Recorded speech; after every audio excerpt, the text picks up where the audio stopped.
Boa noite, pessoal. Tudo bem? Ajeitar aqui o cabelo.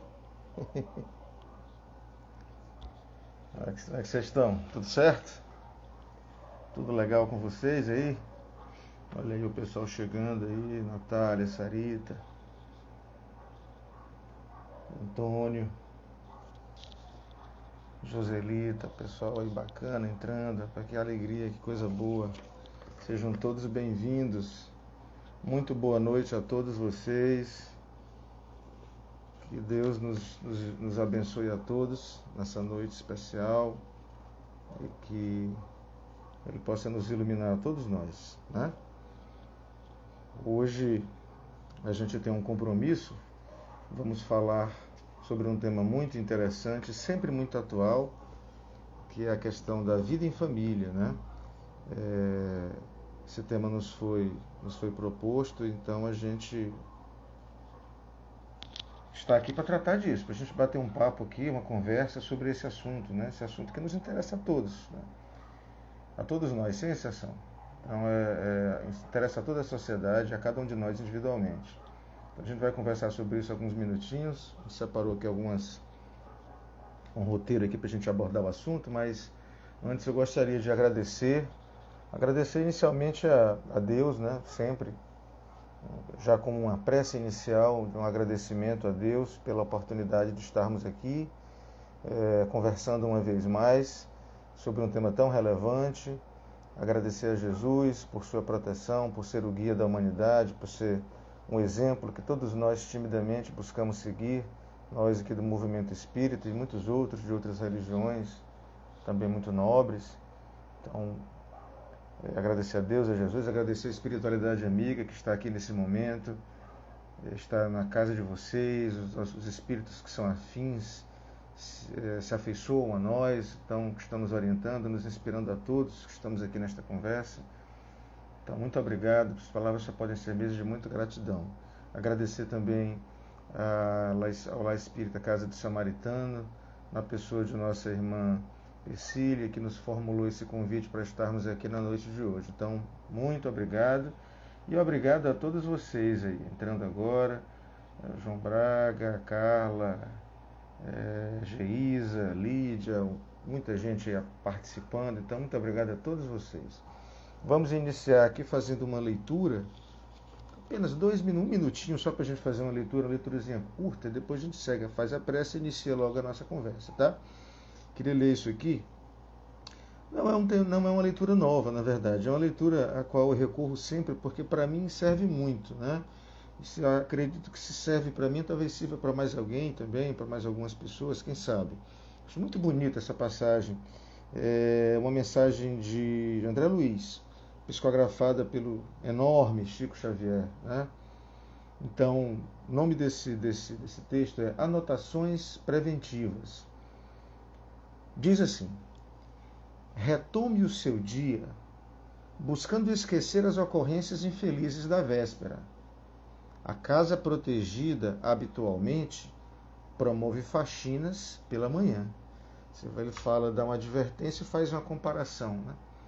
Com alguma coisa, faz uma analogia e prossegue. Se alguém se lhe fixou na mente como sendo um ponto enfermiço, doentio, envolve a imagem dessa pessoa no bálsamo da prece. Uma chaga no corpo exige recursos cicatrizantes.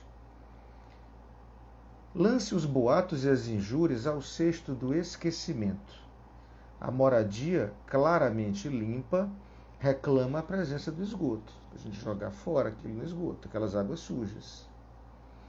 Abstenha-se de entreter assuntos alusivos à delinquência, ao crime, ao mal. Ninguém lava as mãos num vaso de lama. Dissipe tentações no calor do trabalho. As aranhas não resistem ao espanador em movimento. Ganhe distância dos ambientes que lhes provoquem a alma à distorção e ao desequilíbrio. Não se lembraria você de banhar-se num pântano. Evite comentários deprimentes. Você não serviria um bolo envenenado aos seus amigos. Reguardemos o coração nas fontes do bem. Pensemos no bem e procuremos falar e agir para o bem, porque servir ao bem dos outros é a melhor forma de atividade preventiva contra a doença e a perturbação. No coração, parece que falhou um pouquinho a conexão, não foi? Já voltou aí? Deixa eu ver como é que está o sinal. Vocês estão me ouvindo me ouvindo claramente, gente? Estão me ouvindo bem? Estão me vendo direitinho? Porque parece que falhou um pouco aí. Mas tá legal agora? Podemos prosseguir? Alguém dá um feedback aí pra gente saber se tá legal, se dá para seguir? Acho que dá, né? Estamos ao vivo novamente? Pronto, ótimo. Obrigado, Lídia. Pois bem, feita essa leitura inicial, obrigado, Lara. Feita essa leitura inicial, vamos fazer agora aí a nossa prece. Prece, gente, é conversar com Deus, é tentar fazer uma interlocução com o transcendente, com o divino. Então não tem fórmula, ninguém precisa de palavra bonita, basta a gente falar com o coração. Olha, a Neném, a Paninha Belfort, minha irmã entrou, o Hélio, beleza. Lidiane, muito bem. Vamos lá. Beleza, que bom, Lídia. Então vamos lá. Vamos levar o nosso pensamento a Jesus, pedir a Ele, por meio da espiritualidade amiga que nos acompanhe, que visite o nosso lar, onde nós estamos nesse momento, e visite pelos emissários de luz os lares de cada um dos irmãos que estão nos ouvindo nesse momento. Que seus lares sejam higienizados fluidicamente, limpos de todos os miasmas que todos nós produzimos pelo desalinho dos nossos pensamentos cotidianamente. Que os nossos lares, os locais onde estamos nesse momento, todos que estamos aqui reunidos, nesta assembleia em que se fala de Jesus, que esses lugares sejam limpos, higienizados, purificados, que haja amor, que haja perdão, sobretudo, que haja tolerância, paciência e reconciliação entre todos os membros das famílias, dos lares, as pessoas que nos ouvem. Jesus amado, a Ti e a Deus absolutamente nada é impossível, desde que a nossa fé seja direcionada no sentido do bem. Então a Ti, Jesus, rogamos permissão para iniciarmos os trabalhos com esta rogativa, que os lares dos irmãos que nos ouvem sejam iluminados nesse momento e que ali reine paz, concórdia, tolerância, perdão recíproco e amor. Jesus amado, que a Tua paz fique e permaneça conosco, hoje e sempre, graças a Deus. Legal, gente. Então vamos lá. Pessoal, Chico Xavier tem uma frase maior. Nessa frase tem um trechozinho que é muito, muito legal, que diz assim: a reencarnação não erra de endereço. Ou, talvez o mais certo que ele tenha dito seja, a gente não erra de endereço quando vai reencarnar. A mensagem é essa. Ninguém encarna em um determinado local por engano. E quando eu falo local, eu estou me referindo desde a nossa cidade, o país onde a gente vive, eu estou me referindo à vizinhança onde a gente habita, e eu estou me referindo, sobretudo, à família na qual a gente encarna. A família que nos é dada por Deus em cada encarnação. Não existe engano nesse processo. E mesmo nos casos, apenas fazendo esclarecimento, mesmo nos casos, por exemplo, de gestação não planejada ou mesmo indesejada, decorrente de uma conjunção carnal fortuita, a gente pensa, poxa, não houve um planejamento encarnatório ali, porque foi ali um acidente de percurso, as pessoas estavam ali, tinham determinado relacionamento, fortuito ou não, e devido a uma conjunção carnal, um ato sexual, houve a gestação, não foi planejado, então, poxa, nesse caso aí, certamente não houve, né? Não houve ali um planejamento reencarnatório e tal. Será? Parece que não, gente. Todas as encarnações são decorrentes de um planejamento. Ou, se não exatamente de um planejamento nosso, certamente de um planejamento espiritual, que colhe do ensejo de aproveitar-se mesmo de uma gestação fortuita, decorrente de um encontro casual, não planejado, colhe daquele ensejo e apresenta ao plano terrestre, ou reapresenta ao plano terrestre, esta alma reencarnante, que terá então que viver as consequências daquele ato e terá de viver com aquelas pessoas que lhe servirão de pai, de mãe, de irmãos, etc., de familiares, enfim. Então, mesmo nesses casos, a reencarnação é planejada. Não existe, portanto, acidentes, atropelos ou improvisos no processo reencarnatório. Quem gosta de improviso somos nós, né? Nós é que a gente gosta de fazer improviso nas coisas, dar um jeitinho aqui, dar um jeitinho ali, e vai que dá certo. Mas no plano espiritual, nos ministérios, nos órgãos de planejamento encarnatório das diversas colônias espirituais vinculadas ao nosso planeta Terra, que são diversas, ali não há atropelo, ali não há acidentes, ali não há simplesmente improvisos. Então a reencarnação, é isso que Chico Xavier quer dizer quando fala que a reencarnação não erra de endereço. A gente não erra o endereço quando a gente vai reencarnar. As inteligências que tratam desse processo de reencarnação, que são responsáveis pela nossa reencarnação e dos nossos familiares, compondo-nos o mesmo grupo de pessoas que conviverão aí, compartilhando alegrias, tristezas, amizades, eventuais inimizades. Isso tudo é planejado por inteligências muito superiores às nossas.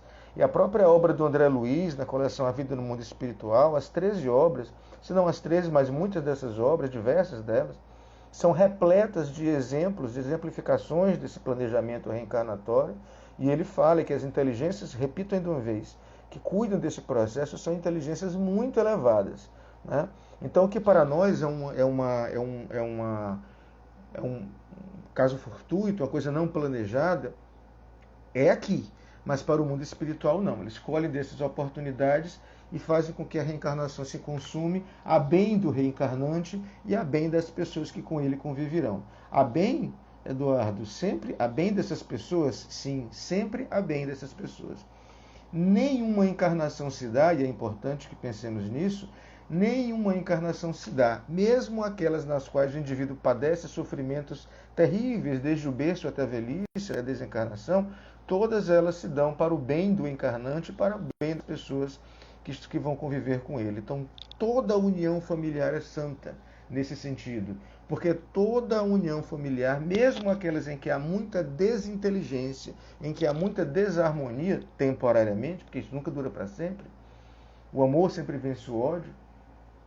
Então, mesmo quando a gente vê a família totalmente desestruturada, desequilibrada, em que há desamor, intolerância, grito, violência, etc., desunião mesmo total, mesmo aquela união foi planejada pela divindade, pelas inteligências da espiritualidade, para ser um benefício para todas as pessoas envolvidas no processo, sem exceção.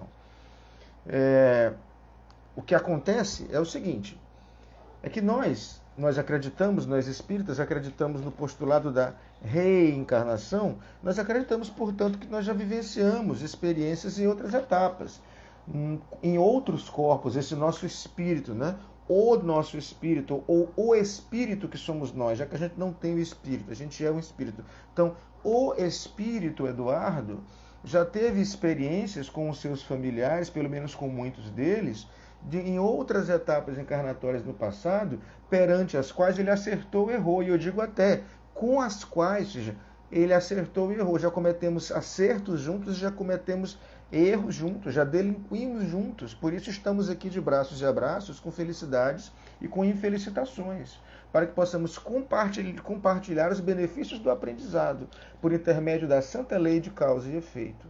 Então, a gente acredita na reencarnação, de modo que, pelo que nós somos, pela avaliação que fazemos de nós mesmos, e cada um pode fazer a avaliação de si mesmo, né? Se você fizer, você que está me ouvindo aí, fale só do seu ouvido. Os primeiros cristãos tinham o hábito, recomendado por Jesus, de confessarem-se uns aos outros, né?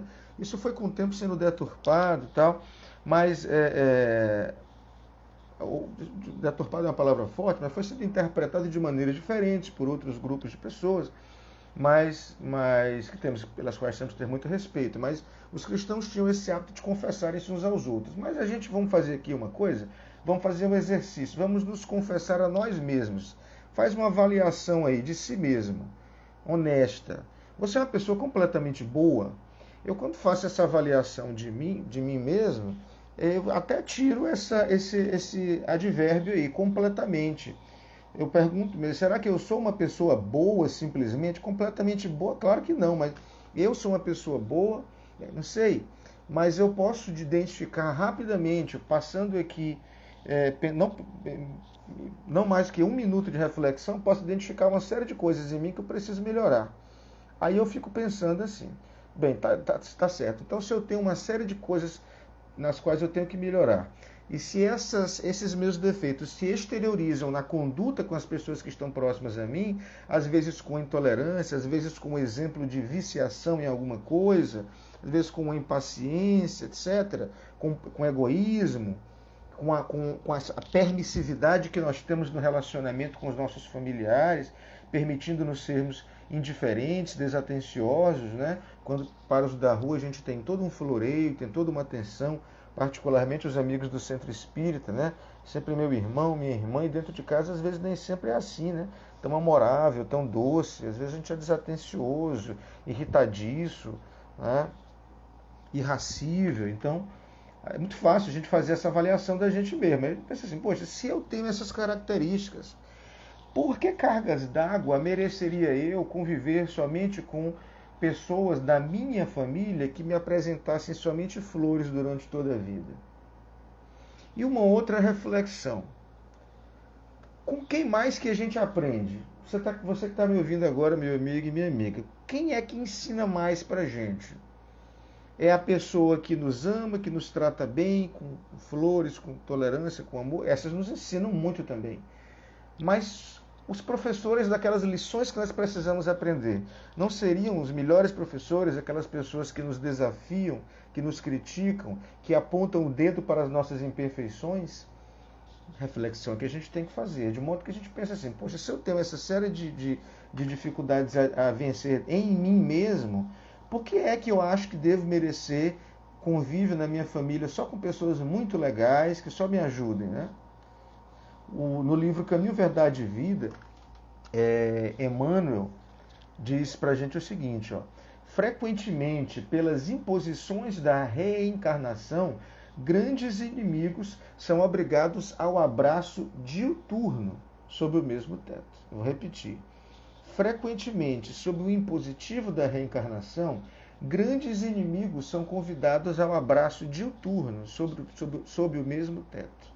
Então nós temos dentro da nossa família realmente algumas famílias, talvez eu possa dizer a grande maioria das famílias, você vai ter pessoas que naturalmente se amam, que se auxiliam, que se respeitam, mas você vai ver também irmão que odeia irmão, filho que é indiferente a pai, pai que negligencia filho, esposos e esposas que entre si se suportam, sem se disfarçarem muito isso. Então, às vezes você tem dentro do seu núcleo familiar mesmo inimigos, pessoas que vieram com o objetivo de desafiarem você, e pessoas com as quais nós delinquimos juntos no passado. Tá, a gente vai voltar a isso já já. Mas eu fico pensando assim, por que a gente lembra mais disso, né, gente? Você que está me ouvindo, vamos fazer juntos aqui uma reflexão. De quantas enrascadas o teu irmão ou tua irmã mais velho já te livraram? Pensa aí, 10 segundos aí. Pensa, rapaz, se não fosse meu irmão para me livrar daquele problema quando eu era adolescente. Né? Pensa ainda, de quantos males, de quantos crimes você foi previsto, você deixou de cometer, quantos erros mais graves ainda você deixou de cometer, por ter mantido, por ter gravado nos teus ouvidos um bom conselho de um pai. Falhou aqui, mas parece que já voltou, né? Então, de quantos delitos gravíssimos a gente se previne em razão de um bom conselho que um pai nos deu? Eu vou além. Quantos milagres já foram feitos na sua vida, mesmo curas físicas, pela mão da tua mãe temperando uma sopa quando você estava doente. Pensa aí, ó. Tua mãe está lá no fogão ali fazendo uma canja porque você está doente lá, acamado, e o seu quadro estava, em vez de agravar-se, e a sua mãe, inconsciente disso, estava lá fazendo aquela canja ali com todo o amor extremado que uma mãe pode ter, uma mãe zelosa tem, e ela fazendo aquilo ali, mentalizando a sua cura, preocupada, mas com fé, ali às vezes rezando ali um terço, alguma coisa, ou mentalizando de Jesus, e pensando ali naquele momento, ali, sem que ela percebesse, ela estava colocando ali uma overdose de fluidos positivos naquela canja, estava fazendo para você, e de repente você ingere aquilo ali, e no dia seguinte amanhece como que por encanto, como que por milagre, completamente curado. Quantas vezes será que já aconteceu em nossas vidas, hein, gente? Vamos além, vamos à frente um pouco. Quantos entes desencarnados, pertencentes ao nosso grupo familiar, que ainda não encarnaram na nossa existência ou que já partiram nos deixando saudades, estão lá na erraticidade e que a gente supõe que eles estão longe da gente. E de repente a gente está cheio de problema, está com uma aflição que está nos angustiando bastante, e a gente ouve aquela voz da intuição. Ou de repente a gente dorme e entra em contato com esse ser, ente querido nosso desencarnado, que fala: ó, Eduardo, você está pensando em tomar essa decisão. Se eu fosse você, eu não faria isso não, porque pode acontecer isso e aquilo lá na frente. Vai por esse caminho, eu acho que é melhor. Aí a gente pensa: você tem certeza? Será que é mesmo? Eu acho que é. Aí você pensa: poxa, mais experiente que eu, deixa eu seguir o conselho dele. Aí de repente você vai e ali está a solução do seu problema. Eu estou fazendo essa reflexão do irmão que nos livra de uma enrascada, do pai que nos provê o sustento, a mãe também, mas o pai que nos dá aqueles bons conselhos. Exemplo, simplesmente, do esposo ou da esposa que vela por nós, que às vezes nos priva de certas liberdades que utilizaríamos para as nossas próprias quedas. O exemplo, como eu falei aqui, da mãe que cura um filho pela fluidificação inconsciente de uma sopa que ela prepara. Então, gente, essas coisas acontecem. Mas sabe o que acontece também na gente? É porque é o seguinte: a gente só se lembra, ou se lembra muito mais, das feridas. Porque elas doem. A gente vê essas determinadas situações pelas quais a gente está vivenciando e a gente lembra dessas feridas. A gente lembra dessas agressões, a gente lembra das ingratidões, a gente lembra das traições, a gente lembra das ofensas que nos foram irrogadas. Mas a gente não para lembrar da quantidade de coisa boa que a gente recebe da nossa família todo santo dia. Todo santo dia. Né? E a gente deveria lembrar. Mas a gente não lembra, a gente foca mais nas dificuldades, foca mais nas desavenças. Mas você que está me ouvindo aí, eventualmente um irmão que está me ouvindo, uma irmã que está me ouvindo, pode pensar o seguinte: poxa, Eduardo, seria legal, mas na verdade eu nunca tive um pai nem uma mãe zelosa que me preparasse uma canja, um pai amigo, protetor, provedor, que me desse bons conselhos e me permitisse um sustento digno. Eu nunca tive um irmão para me livrar daquela enrascada. Nunca tive. Muito bem. Aí duas reflexões eu acho que cabem aí. A gente não tem, às vezes, por uma solidão grave, uma solidão muito difícil que a gente tem que passar nessa vida, a gente não tem talvez um parente, um ente querido encarnado que vele por nós. Mas está muito claro no Livro dos Espíritos, quando Kardec indaga da espiritualidade. Todos os encarnados têm um espírito protetor, ao que a tradição católica convencionou chamar de anjo da guarda, com muita propriedade, né? Com muita beleza, com muita poesia, um anjo da guarda. Então Kardec pergunta: todas as pessoas têm um espírito protetor que vela por elas? E ao que a espiritualidade responde: todas têm um ou mais de um espírito protetor que se interessa particularmente por elas. Então, ainda que a gente eventualmente não consiga vislumbrar um familiar que foi o nosso arrimo, que foi o nosso conselheiro, o nosso amparo durante a nossa existência, nenhum indivíduo está realmente sozinho, porque todos nós estamos imersos no mundo espiritual e todos nós temos espíritos que se interessam por nossa felicidade. Então, verdadeiramente sozinho, ninguém realmente está. Essa é a primeira reflexão sobre esse exemplo mais grave. Mas a segunda que eu acho que a gente deve fazer, Poxa, voltando aqui, poxa, eu não tenho ninguém, eu não tenho um pai, uma mãe, nunca tive um irmão, eu realmente sou sozinho na vida. Será se você não tem um amigo que lhe valeu como irmão? Será se você não teve uma vizinha que lhe deu seio, uma ama, que lhe deu seio para que você pudesse se nutrir nos primeiros dias de vida? Será que Deus não encaminhou para você um professor, um conselheiro na forma de uma pessoa mais velha, que lhe livrou de certos males pelos bons conselhos que ele lhe ministrou? Será? Mas ainda assim, você pensa, não, Eduardo, eu realmente nunca tive nada disso. Aí, amigo ou amiga, o que nós temos que fazer é refletir. O que foi que eu fiz para merecer isto? É difícil, né, a gente falar assim, né? Mas a gente tem que pensar sobre isso. O que foi que a gente fez para merecer essa circunstância? Esse abandono de todo o conforto familiar. Tem uma lenda judaica muito antiga sobre a ingratidão que é interessante. Diz que um judeu, ele foi condenado, ele cometeu um crime e ele foi condenado lá à morte pela lapidação. A morte pela lapidação é ser apedrejado. O indivíduo, práticas antigas, ele era enterrado até mais ou menos aqui, um exemplo, né? Estou querendo baixar padrão vibratório falando de coisas tristes. Isso é um relato histórico. O indivíduo era enterrado até mais ou menos a altura do ombro, de modo que ele tinha os braços presos, não podia se defender. E as pessoas iam lá e jogavam pedras naquela pessoa, até que aquela pessoa desencarnava por meio desse suplício terrível, né? E estava lá, aquele judeu foi condenado, um determinado delito que ele cometeu, e tinha lá os carrascos e as pessoas desconhecidas jogando pedras grandes, pedregulhos, tal, e aquela dor horrível, tal. E ele sentindo aquilo, mas ele compreendia, fui condenado e eu vou morrer aqui por lapidação. E ele ficava em silêncio, não deu nenhum grito, apesar das dores que ele sofria. Aí passou um suposto amigo dele e pegou uma pedrinha desse tamanho, não mais do que um seixo, e jogou nele. O intuito daquele falso amigo era, bem, eu cometi um crime junto com aquela pessoa, quando éramos amigos, mas para que ninguém ache que eu sou cúmplice, eu vou jogar uma pedra também. E naquela pedrinha, o judeu viu que era um amigo dele, ele deu um grito.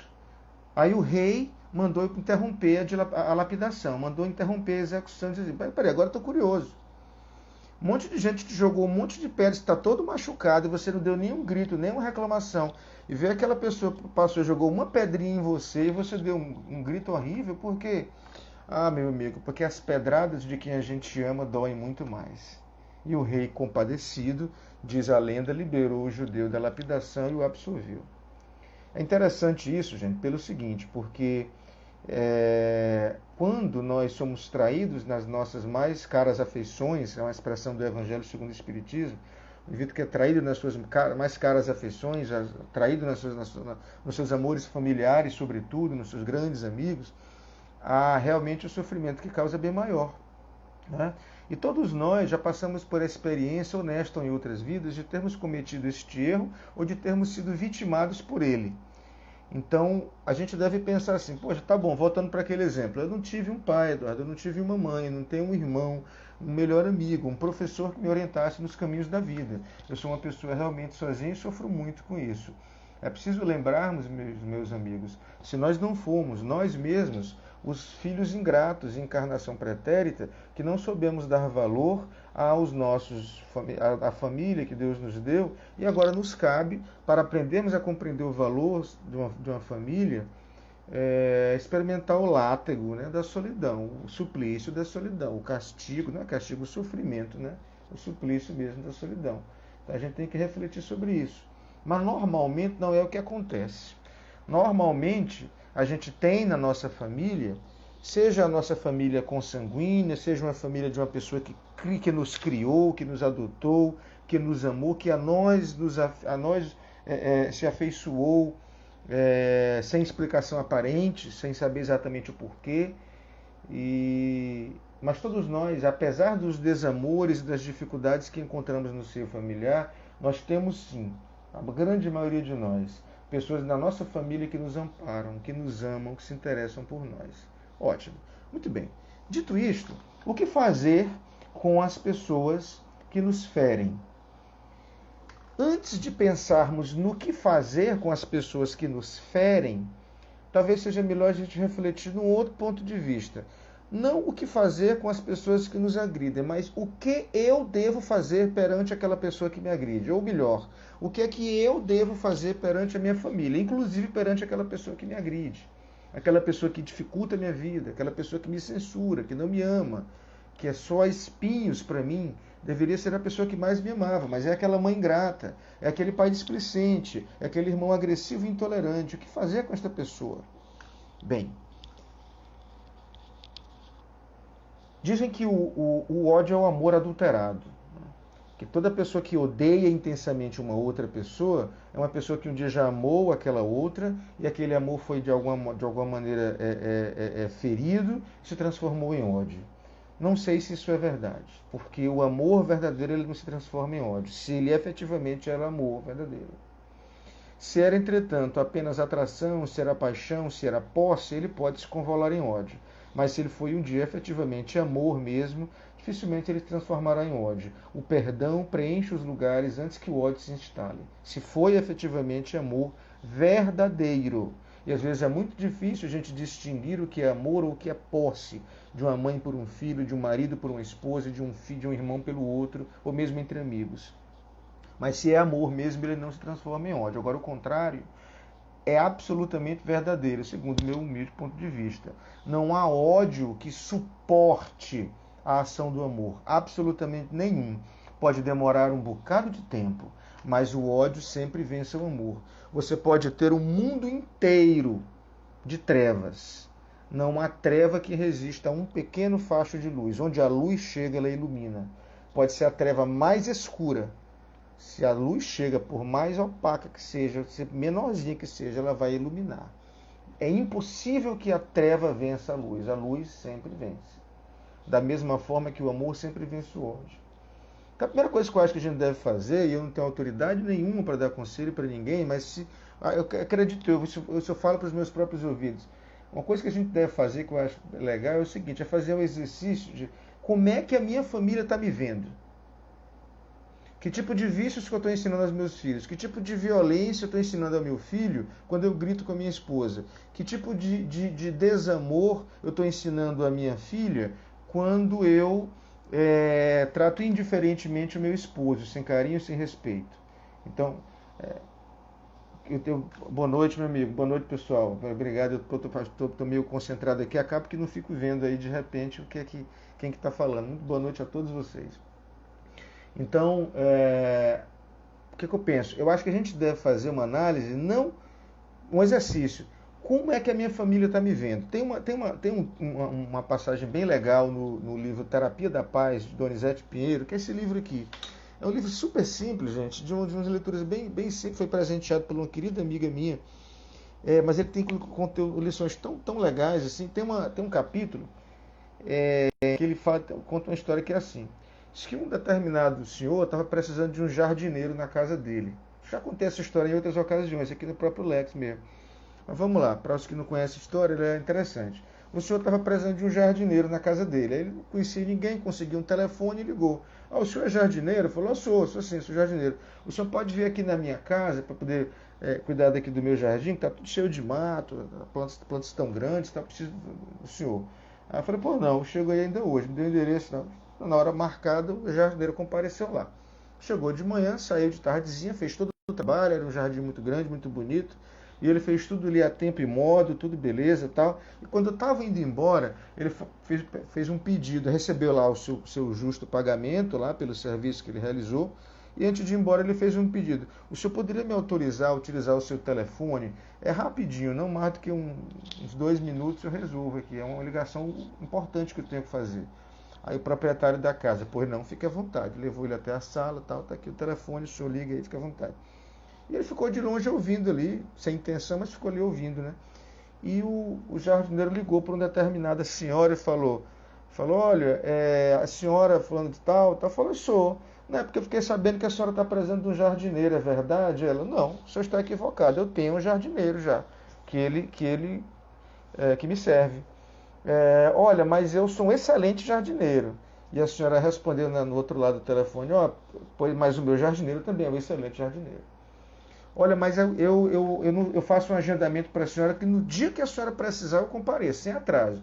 Se preocupe não, porque o meu jardineiro também é exatamente assim. No dia que eu preciso, ele está lá, tempo e modo, e resolve tudo direitinho. Mas olha, pois quando eu terminar, eu ainda higienizo e lubrifico todas as ferramentas, deixo tudo no ponto para que não enferruje, para não dar prejuízo para a senhora. Eu falei, não, mas o meu jardineiro também faz isso. Em uma última tentativa, o jardineiro falou, olha, mas o meu preço é muito bom. Aí falou, não, mas o meu jardineiro também tem um preço muito bom. Então, você pode desistir, eu não vou trocar de jardineiro, não. Aí falou, tá bom, senhora, muito obrigado. Tá? Desligou o telefone, obrigado pela atenção. Desligou o telefone e o proprietário da casa que estava ouvindo falou assim, meu jovem, você perdeu uma cliente. Aí o jardineiro perguntou, como assim? A senhora não vai lhe contratar. Eu falei, não, eu sou o jardineiro dela. Eu só queria saber como é que ela me vê. Interessante isso, né? É legal isso porque a gente não para pensar em como é que a nossa família nos vê. A gente acorda de manhã, repete os mesmos hábitos. A gente normalmente é intolerante às censuras, às críticas, porque dentro de casa, como a gente é muito permissivo, a gente não costuma ouvir as críticas que nos fazem dentro da nossa casa. A gente ouve mais aquela crítica que é feita do lado de fora. E dentro da nossa casa a gente não procura saber como é que a gente está, como é que a nossa família nos vê. Então eu acho que antes a gente pensar assim, o que fazer com aquele ente familiar meu que é problemático, que me fere, que me agride, é interessante talvez a gente refletir sobre o que é que eu estou fazendo para manter aquela conduta daquela pessoa. Agora é lógico, às vezes há certas pessoas que, apesar de todos os nossos esforços, não querem papo com a gente, não gostam da gente. Ou simplesmente realmente nos odeiam ou procuram dificultar a nossa vida. Bem, pessoal, esse é um indício de delitos cometidos no passado, juntos. E possivelmente, como o rancor vem de lá para cá, o rancor maior, nesse exemplo que eu dei, vem de lá para cá, do familiar que não nos quer bem, que nos maltrata, possivelmente ele foi a vítima e nós somos os algozes. E Deus nos permitiu reencarnarmos juntos para que nos perdoemos reciprocamente. Normalmente foram erros cometidos juntos, daí a necessidade de perdão recíproco. Você pensa assim, um determinado pai foi muito ingrato com o filho. Aí o filho pensa a vida inteira, meu pai não cuidou de mim, meu pai não me ajudou, meu pai não me orientou, meu pai me abandonou, etc, etc. E a pessoa desencarna com aquela mágoa do pai, porque aquele pai não foi um pai presente, não foi um pai amoroso, atencioso, etc. E a gente pensa, poxa, o que aconteceu na encarnação passada? Né? Fazer um exercício aqui de criatividade, não sei. Vamos imaginar. Será se numa encarnação pretérita, na encarnação anterior, imediatamente anterior, não foi o oposto que aconteceu? Aquele pai ausente foi o filho abandonado pelo atual filho, antes pai, que o negligenciou, que o abandonou, que não o reconheceu, que não o tratou bem, que não o alimentou, não o proveu, etc., as suas necessidades. E antes disso, quem foi que delinquiu? O pai ou o filho? Onde foi que isso começou? Bem, graças a Deus, nós temos sobre nós o véu do esquecimento, que não fosse ele, tornaria muito mais difícil a tarefa de perdoar, se nós pudéssemos ver os equívocos que os outros cometeram conosco no passado e os que nós cometemos em relação a eles. Graças a Deus, nós temos aí o benefício do esquecimento, como uma facilidade para que nós possamos perdoar, compreendendo que, se não fizermos esse esforço de perdão, de tolerância, de aceitação, de pacificação do nosso ambiente familiar pelos recursos de que dispomos, nós haveremos de reencenar este drama em uma encarnação futura em condições mais dolorosas. Mas, falou Denis Santos, né? Denise, será? Não sei. Falou que a palestra está sendo toda para mim, direcionada para mim, mas eu acho que é para todos nós, viu, minha amiga? Porque todo mundo é muito parecido, sabia? Se você for observar bem, as famílias são todas muito parecidas, em todas elas há amor e há desamor, né? Então acho que vale para mim, vale para todos nós mesmos, essas reflexões do Evangelho para a gente, né?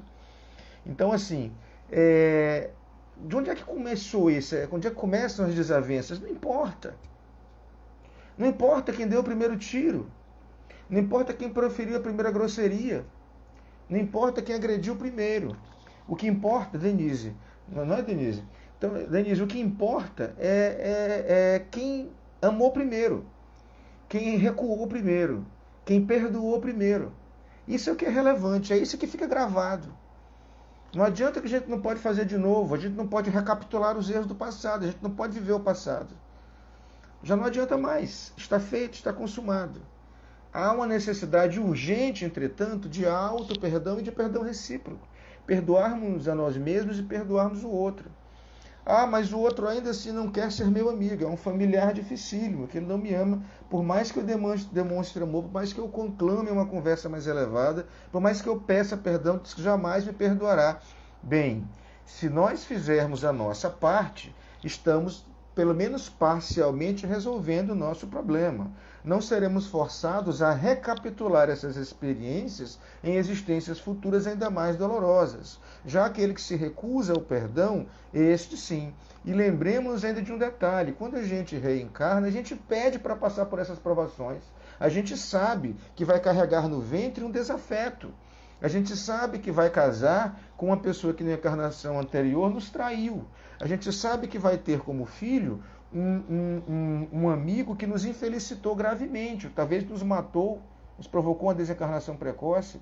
Tudo isso. Então a gente tem essa consciência quando a gente vai reencarnar e a gente está fortalecido pelos aprendizados da espiritualidade, a gente pensa, não, eu vou aguentar, eu estou esclarecido, agora eu venho. A gente vem aqui com o véu, sobre nós o véu do esquecimento, como a gente costuma falar, e a gente fraqueja e começa a se perguntar por quê, por quê, por quê. O esquecimento é providencial. Não vamos pensar tanto em porquê. Vamos apenas lembrar que Deus é soberanamente justo. Então, se eu estou passando por isso, porque alguma coisa eu devo ter feito. Alguma necessidade útil isso tem, para mim e para o outro.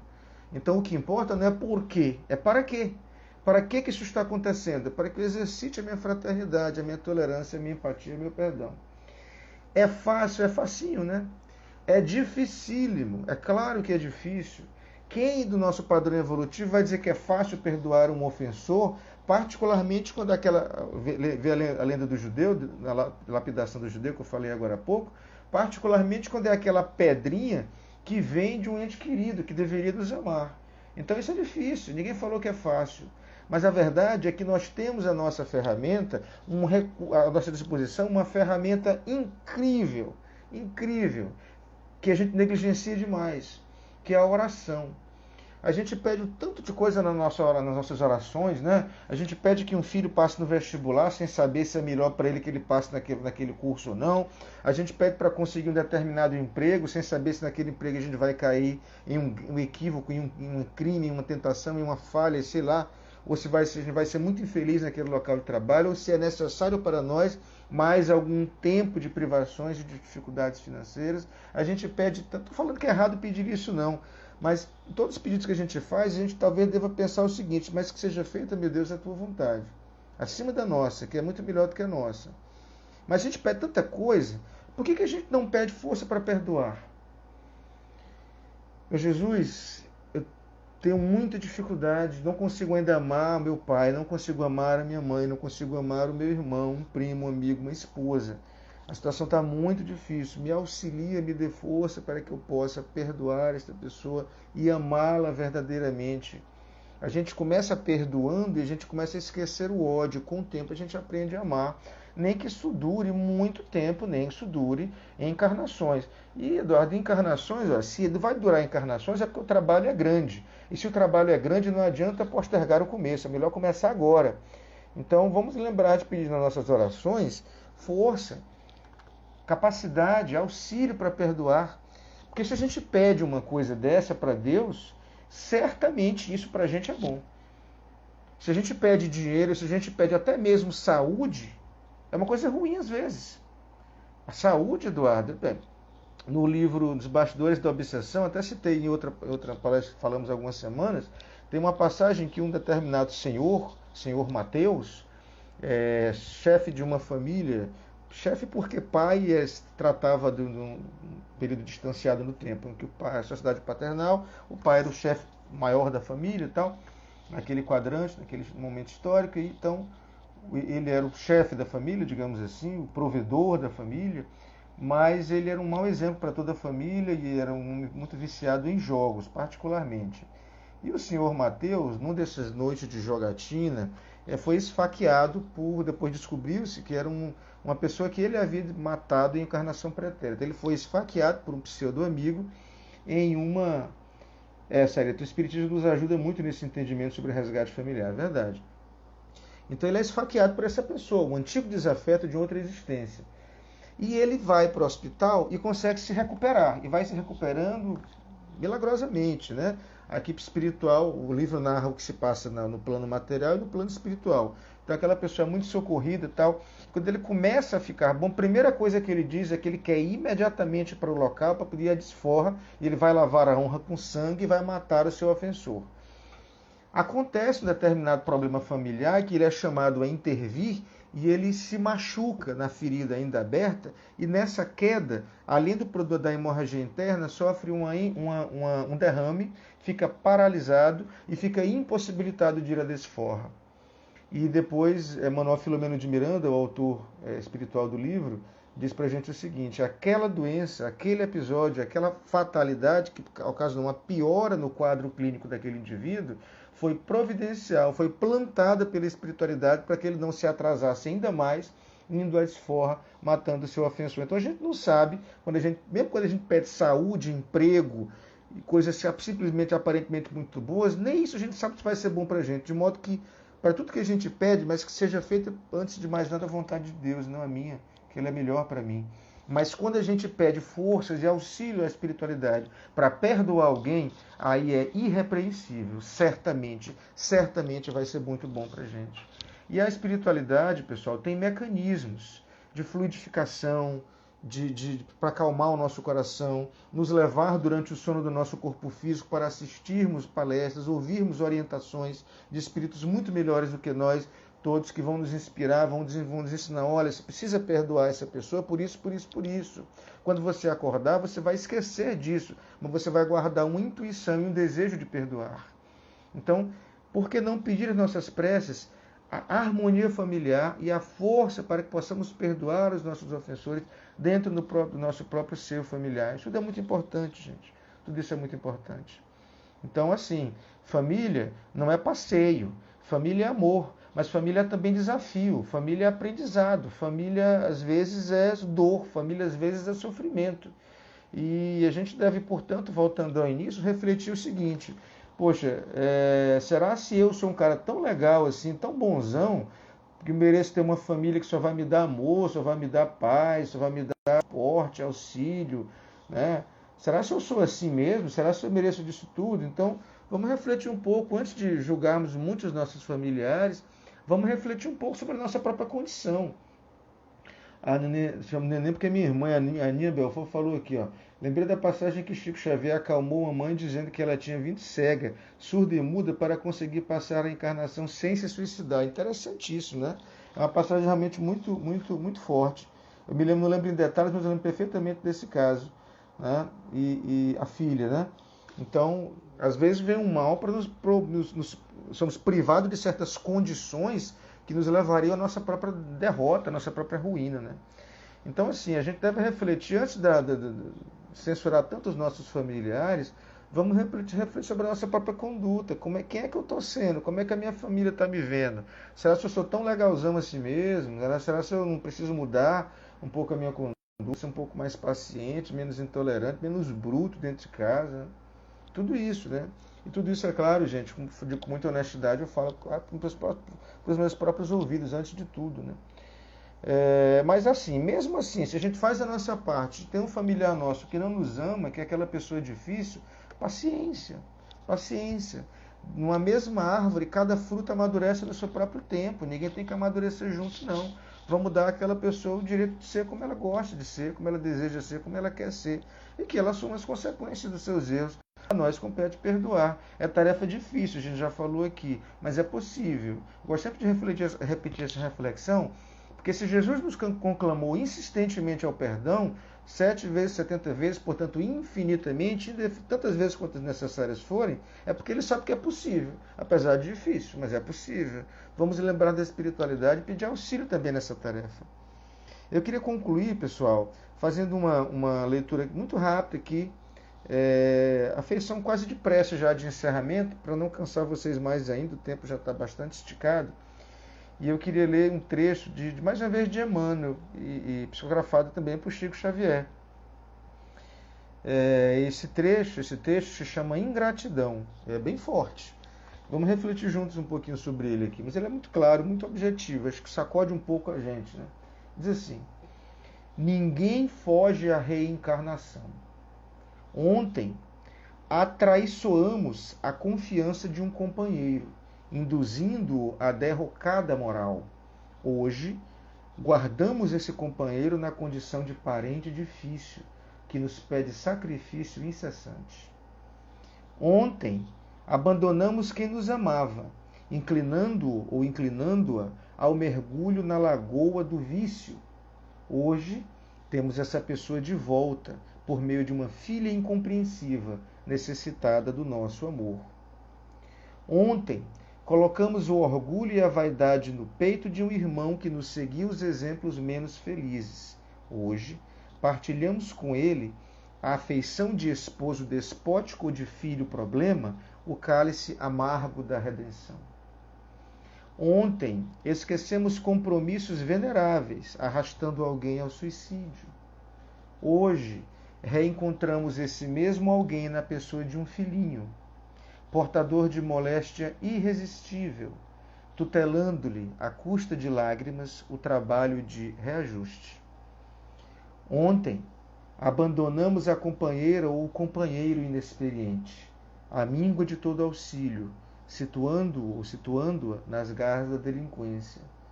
Hoje, achamos essa pessoa ao nosso lado, na presença da esposa ou do esposo conturbado e doente, a exigir-nos a permanência no curso infatigável da tolerância. Ontem, dilaceramos a alma sensível de pais afetuosos e devotados, sangrando-lhe o espírito a punhaladas de ingratidão. Hoje, moramos no espinheiro, em forma de lar, carregando fardos de angústia, a fim de aprender a plantar carinho e fidelidade. À frente, portanto, de toda dificuldade, de toda prova, abençoa sempre e faz o melhor que possas. Ajuda os que te partilham a experiência, ora pelos que te perseguem, sorri para os que te ferem e desculpa todos aqueles que te injuriarem. A humildade é a chave da nossa libertação. E por fim, sejam quais forem os teus obstáculos na família, reconhecer que toda a construção moral no reino de Deus, é preciso reconhecer que toda a construção moral no reino de Deus, perante o mundo, começa nos alicerces invisíveis da luta dentro de casa. Passa a mensagem que eu acho lindíssima, assim, quem de nós não se situou, não se viu em pelo menos um desses exemplos, né? Que coisa bonita, que convite à reflexão esse que Emmanuel e Chico Xavier nos fazem. Então isso já serviu mesmo para nós concluirmos a nossa conversa, não quero mais cansar vocês, já vamos se aproximando de 1 hora de conversa aqui. Eu espero ter sido útil de alguma forma e deixar por último a lembrança de que a mensagem do Espiritismo, gente, é uma mensagem de redenção, é uma mensagem de paz, é uma mensagem de otimista. Essas coisas, valeu, grande Luiz, um grande abraço, meu irmão, obrigado, Zelita, obrigado a todos. Então a mensagem do Espiritismo é uma mensagem de paz, de reconciliação. Vamos fazer a nossa parte, deixar o outro se fazer a sua parte no momento que lhe aprouver, no momento em que ele entender que deve. Nós vamos confiar na providência divina e compreendermos que o nosso destino, a nossa fatalidade é a felicidade, sempre. Portanto, paciência, calma, tudo passa. Ou como diria Chico Xavier, ou Maria para Chico Xavier, isso também passa. A gente encerra por aqui, uma prece mesmo, já que de olhos abertos, olhos nos olhos, aqui pedindo a Deus que nos abençoe a todos, nos ilumine a todos, que Jesus possa sempre estar conosco, visitar os nossos lares durante esta noite, por meio da espiritualidade amiga, que nos auxilie, que proveja as nossas necessidades, nos auxilie sempre em nossos problemas, mas que acima de tudo seja feita a vontade do alto e não a nossa necessariamente, que nem sempre é melhor do que a nossa. Com essa confiança, com esta fé, a gente pede permissão a Deus, a Jesus, aos Espíritos amigos, para concluirmos a nossa tarefa da noite de hoje, dando graças a Deus. Amém, pessoal? Um grande abraço, gratidão a todos vocês aí pelas palavras, pelo carinho todo de todos vocês. Obrigado, Alex, e até a próxima. Abração, gente. Fiquem com Deus aí. Abraço.